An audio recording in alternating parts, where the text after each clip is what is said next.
Hello students, now we are going to study introductory microeconomics chapter 3 consumers equilibrium utility approach part 5th.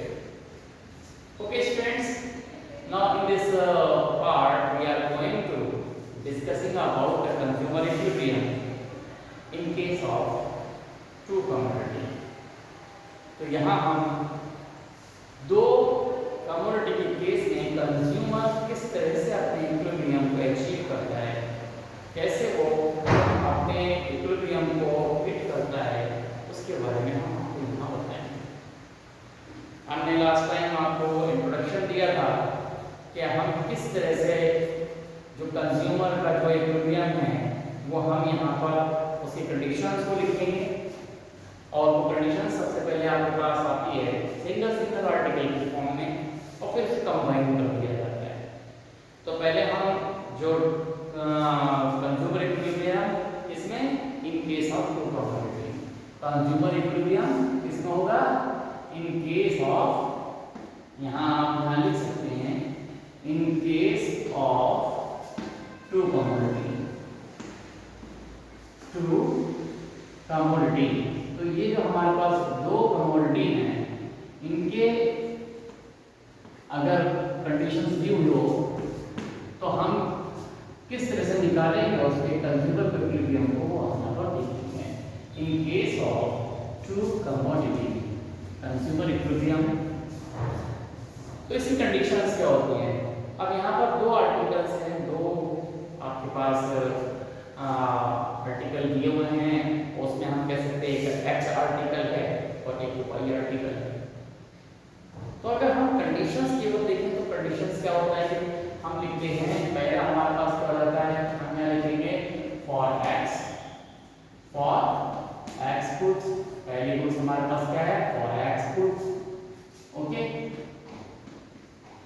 अब x goods के लिए हमारे पास क्या होगा, अगर हम कंडीशंस देखें तो क्या आपके पास कंडीशन होती है फॉर एक्स गुड्स में हमारे पास कंडीशंस होती है M U X over P X is equal to M U M. देखिए ये एक्स अगर आर्टिकल है तो उसकी ये कंडीशंस है। यहाँ पर अगर हम देखें फॉर एक्स आर्टिकल तो कंज्यूमर का जो इक्विलिब्रियम है वो ये है, आपके पास हमने इसे कह दिया कि ये हमारे पास क्या होगी पहली कंडीशन। ओके, तो इसके लिए हमारे पास क्या है कि ये mux over px is equal to mun for x article. Same way अगर हम यहां पर लिखते हैं फॉर y गुड्स या कमोडिटी तो हमारे पास क्या बन जाएगा x की जगह y आपके पास आ जाएगा। तो ये आपके पास क्या हो जाएगा M U Y over P Y, same as it is M U M. Okay, ये आपके पास आ जाएगा और ये कंडीशन कौन सी रहेगी आपके पास, ये कंडीशन आपके पास आ गई सेकंड, दो आर्टिकल आपके पास हो गए। ओके, तो एक हमारे पास x के लिए और एक y के लिए, तो ये दोनों चीजें आपके पास क्या हो गई, ये आपके पास आ गई। अगर हम यहाँ से देखें तो x के लिए भी किसके इक्वल है mu n के इक्वल है और y के लिए किसके इक्वल है mu n के इक्वल है। तो इसका मतलब अगर हम यहाँ पर इन दोनों कंडीशंस को देखते हैं फ्रॉम 1 और 2 तो ये कंडीशन इसके इक्वल है और ये इसके इक्वल है। तो इसका मतलब क्या होगा कि हम यहाँ से कंक्लूजन निकाल सकते हैं कि इनके बेस पर फ्रॉम 1 एंड 2 ये जो हमारे पास x है इसकी जो मार्जिनल यूटिलिटी जो मनी की है वही मार्जिनल यूटिलिटी मनी की यहाँ है। तो इसका मतलब है इस बेस पर ये दोनों इक्वल हो जाते हैं। तो यहाँ पर क्या हो जाएगा, ये आपके पास होगा फॉर टू कमोडिटी। आपने यहाँ पर क्या लिखा फॉर टू गुड्स या कमोडिटी हमने यहाँ लिख दिया, तो ये आपके पास क्या हो जाएगा फ्रॉम 1 and एंड यहाँ आपने लिखा ये टू। अगर हम दोनों से देखते हैं तो हमारे पास क्या आ जाएगा, M U X over P X same as it is M U Y over P Y. क्योंकि ये दोनों क्या है, एम यू एम के इक्वल है, तो हम यहाँ पर दोनों को अगर इक्वल आ जाते हैं तो यही कंडीशन हमारे पास क्या जाती है, टू आर्टिकल के इक्विलिब्रियम की कंडीशन हमारे पास आ जाती है। तो in case of two article consumer in equilibrium where the N U X over P X is equal to N U Y over P Y. तो अगर ये चीज आपके पास आ जाती है, ये कंडीशन है दो आर्टिकल्स की, जहां पर कंज्यूमर दो आर्टिकल्स यहां पर खरीद रहा है, उसके इक्विलिब्रियम की ये कंडीशंस आपके पास रहेगी। ओके, तो ये आपको समझ में आ गई। अब ये जो हमारे पास देख रहे हैं कि एम यू एक्स जो है एक्स आर्टिकल के लिए यूटिलिटी है, एम यू वाई जो है वो वाई आर्टिकल के लिए यूटिलिटी है। तो हम क्या करते हैं कि कंज्यूमर जब भी दो आर्टिकल परचेज करता है तो वो किस तरह से परचेज करता है, ये आप जरा समझिए। ये हमने लास्ट टाइम में भी आपको बताया था, और यहाँ पर हम जो उसकी मार्जिनल यूटिलिटी की जो टेबल है उसे हमें अच्छी तरह से दिमाग में रखनी है। ओके, तो वो हम कैसे करेंगे वो आप यहाँ पर जरा समझ लें, उसी को हम बेस बनाकर यहाँ पर आपको समझाएंगे कि किस तरह से हम जो मार्जिनल यूटिलिटी की टेबल बनाएंगे और कंज्यूमर के इक्विलिब्रियम को शो करने के लिए कुछ कंडीशंस या कुछ जो इंफॉर्मेशन हम पहले से अपने दिमाग में रखेंगे। अगर हम वो कंडीशंस नहीं रखी दिमाग में तो हमारे जो टेबुलर प्रेजेंटेशन है उसमें डिस्टर्बेंस आ सकता है और वो हमारे पास हो सकता है गलत हो जाए। इसलिए हम पहले से ही कुछ फिगर्स या कुछ वैल्यूज जो है अपने दिमाग में रखते हैं और उसे हम मेंशन कर देते हैं और उन्हीं के बेस पर हम यहाँ कंज्यूमर का जो इक्विलिब्रियम है वो यहाँ पर मेंशन करेंगे।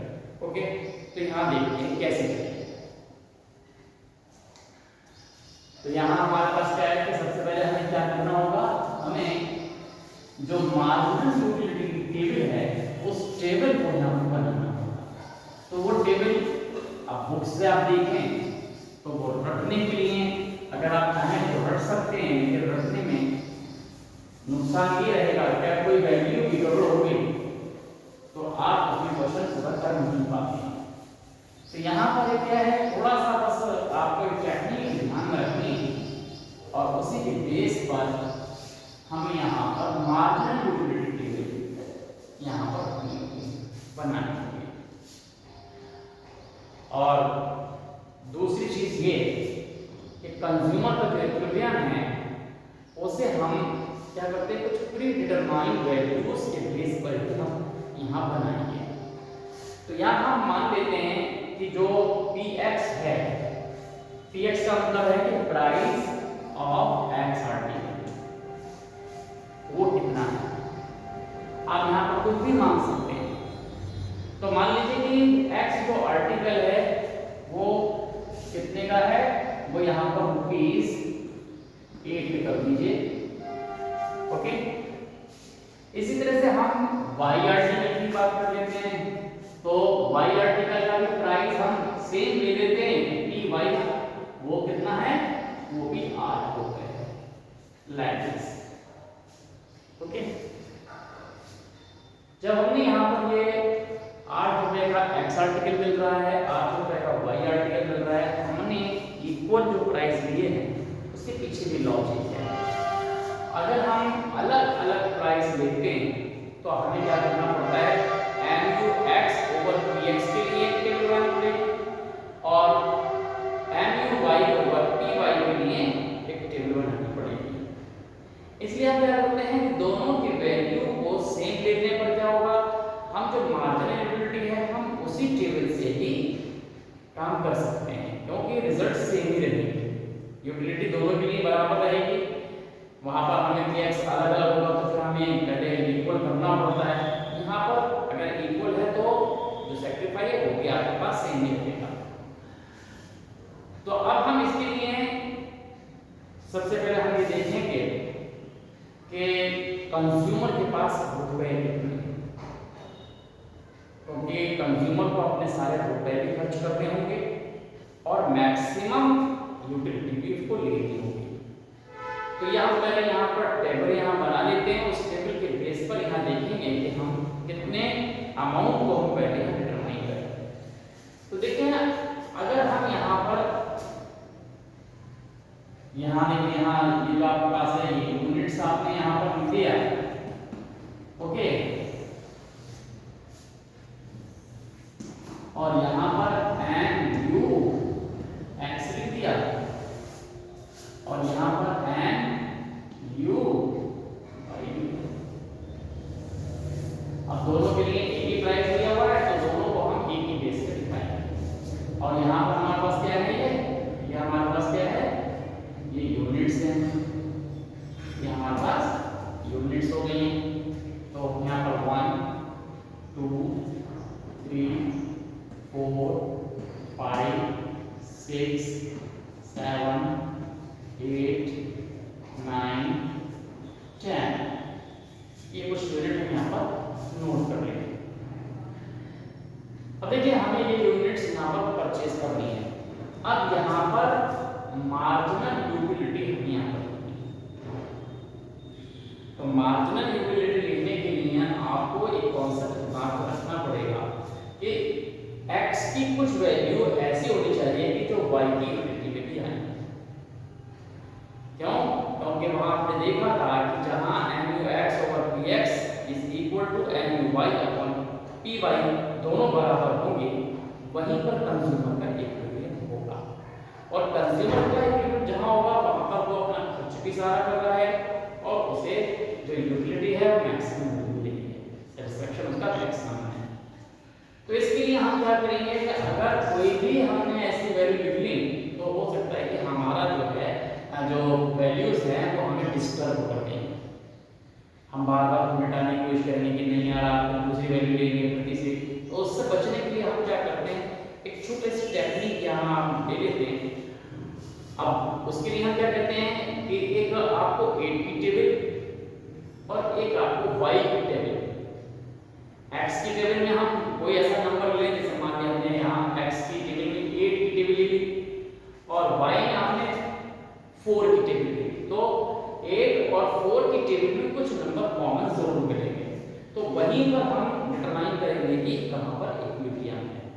ओके, तो इसमें हम टेबल लिखेंगे और टेबल कैसे लिखेंगे, हम टेबल लिखेंगे जो डिक्रीजिंग ऑर्डर होगी वहां पर होगी यूटिलिटी गिरती चली जाती है। तो यहाँ पर देखिए मान लीजिए कि हमने पहली वैल्यू यहाँ पर 80 लिखी, फिर यहाँ पर ये कितना हो जाएगा 72, फिर यहाँ पर हम क्या करेंगे सेम वैल्यू हम लिखते हैं, या तो रिपीट वाली वैल्यू हम लिखें या फिर यहाँ से हम सीधे सीधे से लिखते हैं, तो कुछ भी आप यहाँ पर लिख सकते हैं। तो यहाँ पर आपने ये हो गया 64, यहाँ आप यहाँ पर आ जाएंगे तो ये हो जाएगा 56, फिर यहाँ पर आप आ जाते हैं 48, यहाँ पर आ जाएंगे 40, यहाँ आप आते हैं 32, यहाँ पर आप देखें 24, यहाँ आपके पास 16 और ये पे 08। देखिए तो ये डिसेंडिंग ऑर्डर में हमने जो टेबल है वो यहाँ मेंशन कर दी। तो यहाँ सब में 8 का जो डिफरेंस आपको दिख रहा है कि किस तरह से जो वैल्यू यानी x की वो खरीदता है तो पहले से इतनी कम होती हुई है आपको मिल रही है। वही चीज हमने यहाँ पर भी मेंशन की। तो यहाँ पर हम 6 की या 4 की टेबल हम ले सकते हैं, तो यहाँ 4 की टेबल में और इसमें हमें कुछ ना कुछ जरूर कॉमन मिलेगा, जैसे कि यहाँ पे 40 है तो 40 पहले कॉमन मिल गया। ओके, तो यहाँ पर इस तरह से ये 36 32 28 24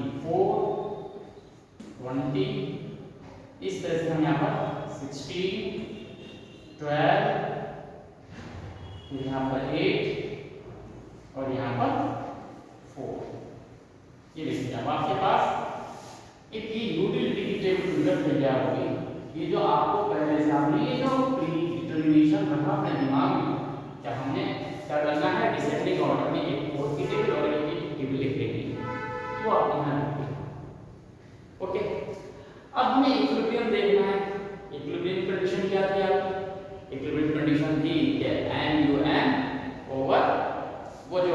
ये आपके पास कंडीशन क्या थी आपके पास, वो सिंपल सी कंडीशन आपको मैंने लिखी थी कि N U X over P X equal to N U Y over P Y, ये होना चाहिए। तो मतलब यहाँ पर दोनों में कॉमन वैल्यू होनी चाहिए, वहीं पर ही कंज्यूमर का इक्विलिब्रियम होगा। तो यहाँ पर कॉमन वैल्यू कौन सी मिल रही है, देखिए एक है 40, ये देखा 40 है, फिर हमने देखा 32, एक ये 32 एक ये 32, फिर ये 24 ये 24। तो जहां पर कॉमन वैल्यू है इक्विलिब्रियम हमें वही शो करना होगा। ओके, तो पहली वैल्यू तो 40 है, तो हम पहली को तो इक्विलिब्रियम ना दिखाएं, क्योंकि पहली पर दिखाया तो कॉन्सेप्ट में कुछ हो सकता है कि वो आपको क्लियर ना हो, इसलिए हम क्या करेंगे, हम दूसरी या तीसरी वैल्यू जो आपके पास है वहीं पर हम इसको देखते हैं। तो यहाँ हम देखते हैं, तो ये हम देख रहे हैं कि यहाँ वैल्यू जो है ये देखिए 32, एक ये 32 यहाँ पर है और एक ये 32 यहाँ पर है। तो हम यहाँ पर 32 पर इक्विलिब्रियम दिखाना चाहते हैं, तो ये वैल्यू हमारे पास आ जानी चाहिए 32। तो 32 तक आने के लिए आपके पास कितने रुपए होने चाहिए ये भी आप देखें कि यहाँ पर 3 यूनिट है और यहाँ पर 7 यूनिट है, तो टोटल 10 यूनिट हो गए। तो हम 10 यूनिट का पैसा मान लें कि कंज्यूमर के पास है, तो हमारे पास कितना रुपए है, तो आपने यहाँ पर यह लिख दिया कि नेट जो अमाउंट है वो कितना है आपके पास, अमाउंट जो है वो आपके पास है रुपीस, हम यहाँ पर लिख देते हैं इसे,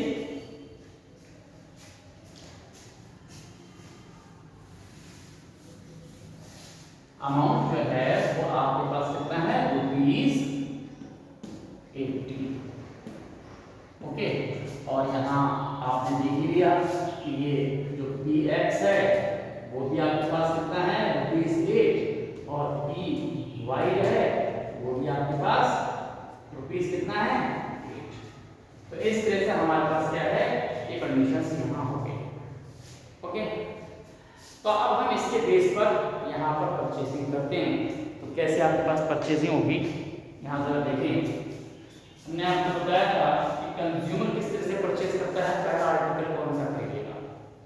तो पहला आर्टिकल इनमें टेबल के हिसाब से हमने लास्ट टाइम ये बताया था कि जहां मार्जिनल यूटिलिटी सबसे ज्यादा मिल रही होगी पहला वो आर्टिकल वही खरीदेगा।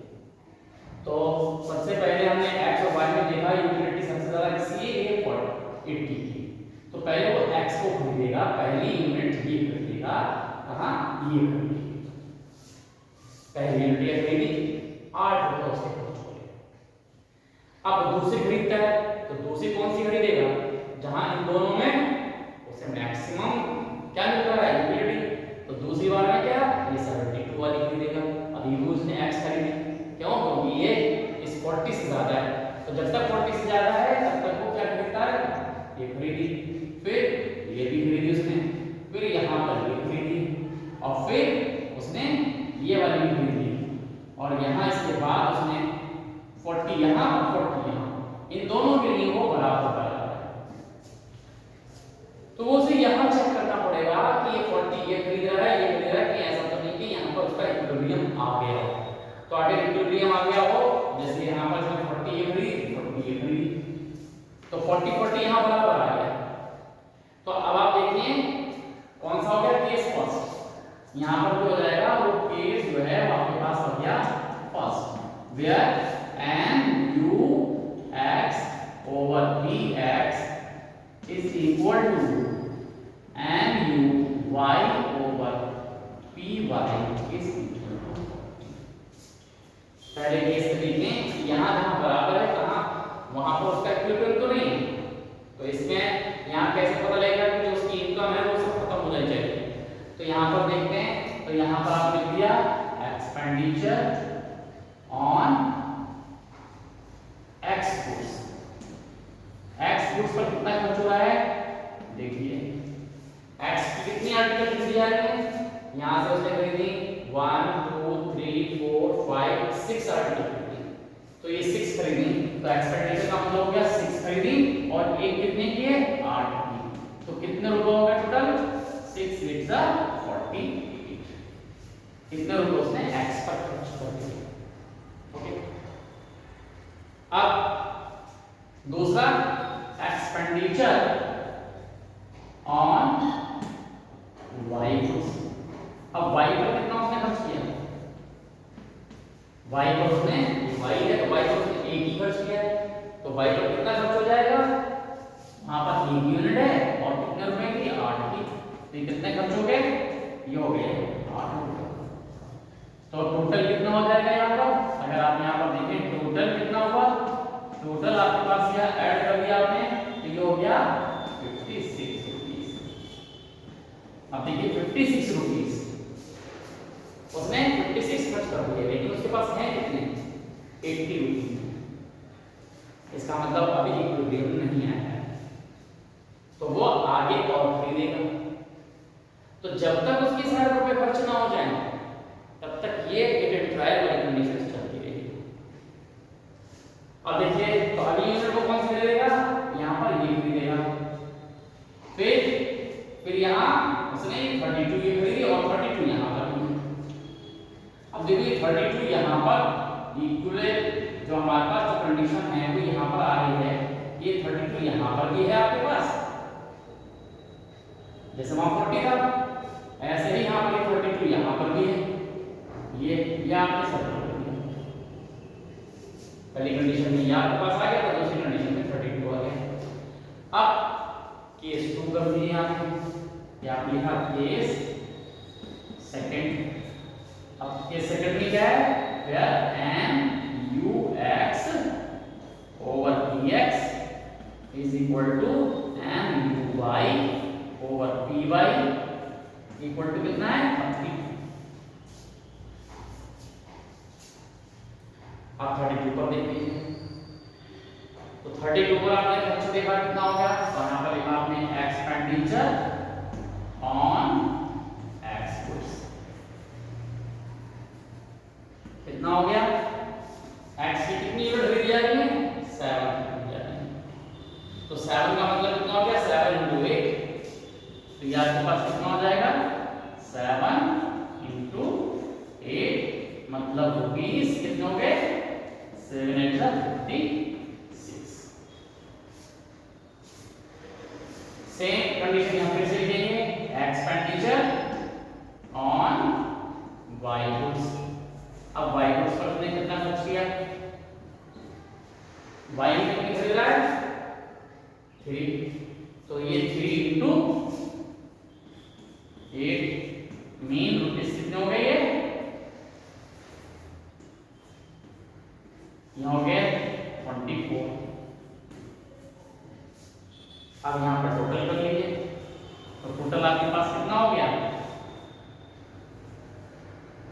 ये जो हमारे पास टोटल है वो हमारे पास कितना हो जाएगा, वो आपके पास आ गया रुपीस, यहाँ से देख लीजिए ये हो गया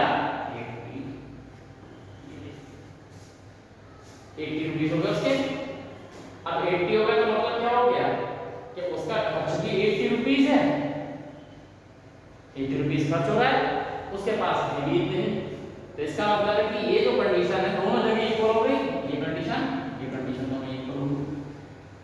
जब यहाँ इक्वल हो गए इसका मतलब क्या हो गया कि यहाँ पर जो है कहाँ को इक्वल आया, mux over px is equal to कौन सा है आपके पास point, muy over py is equal to 30। तो 30 ऊपर उसका जो एक्सपेंडिचर है वो सारा खर्च हो रहा है, तो यहाँ पर जो कंज्यूमर का इक्विलिब्रियम है तो वो कहाँ होगा, वो 32 होगा। तो देयरफॉर आपने यहाँ पर लिख दिया, देयरफॉर यहाँ पर आपने लिख दिया देयरफॉर कंज्यूमर्स इक्विलिब्रियम कितना होगा, वो होगा कंज्यूमर्स इक्विलिब्रियम इज ऑन, यहाँ पर लिख सकते हैं कंज्यूमर्स इक्विलिब्रियम ऑन क्या होगा, mux over px is equal to muy over py is equal to 30। T2। और यहाँ पर कितनी यूनिट खरीद रहा है, x की कितनी खरीद रहा है, x की 7 यूनिट x खरीद रहा है और 3 यूनिट y। तो इस तरह से आप लिख सकते हैं कि जो टोटल आपके पास कंडीशंस हैं वो 10 यूनिट खरीदी जा रही है, जिसमें 7 यूनिट x आर्टिकल की और 3 यूनिट y आर्टिकल की वो खरीद रहा है। और इस यूनिट के खरीदने पर उसका जो एक्सपेंडिचर है वो 80 के इक्वल है, जो उसका मैक्सिमम खर्च है। तो यहाँ पर कंज्यूमर जो आपके पास कंडीशन है टेबल फॉर्म में आपके पास के टेबल के बेस पे आपने यहाँ पर बता दिया कि उसकी ये कंडीशंस है। तो ये आप यहाँ दिखा सकते हैं कि ये टेबल के बेस पर वो आपके पास आ जाएगा। ओके, और यही चीज हम आपको जो नेक्स्ट वीडियो आपके पास है उसमें हम डायग्राम से आपको समझाएंगे कि ये डायग्राम से किस तरह से आप इसको शो कर सकते हैं। तो ये जो आपके पास टेबलर फॉर्म है, ये आज आप उसमें टेबलर फॉर्म समझ लें। फिर अगला जो टॉपिक है जिसके अंदर ये टॉपिक को हम एक ग्राफ पर समझेंगे तो वो आपको समझ में आ जाएगा। ओके, तो ये आप यहाँ पर समझ लें और इसको नोट कर लें अच्छी तरह से, आपके पास क्लियर हो गया। Okay, thank you.